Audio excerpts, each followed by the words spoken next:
میں نے خواب میں 11 ستاروں اور سورج اور چاند کو دیکھا ہے، دیکھتا کیا ہوں کہ وہ مجھے سجدہ کر رہی ہیں۔ انہوں نے کہا کہ بیٹا اپنے خواب کا ذکر اپنے بھائیوں سے نہ کرنا، نہیں تو وہ تمہارے حق میں کوئی چال چلیں گے۔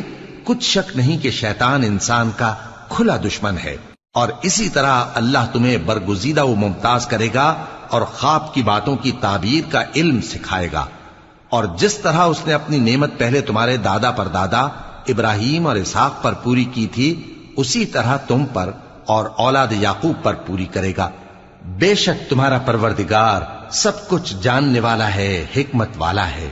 ہاں، یوسف اور ان کے بھائیوں کے قصے میں پوچھنے والوں کے لیے بہت سی نشانیاں ہیں۔ جب انہوں نے آپس میں تذکرہ کیا کہ یوسف اور اس کا بھائی ابا کو ہم سے زیادہ پیارے ہیں، حالانکہ ہم جماعت کی جماعت ہیں، کچھ شک نہیں کہ ابا کھلی غلطی پر ہیں۔ یوسف کو یا تو جان سے مار ڈالو یا کسی ملک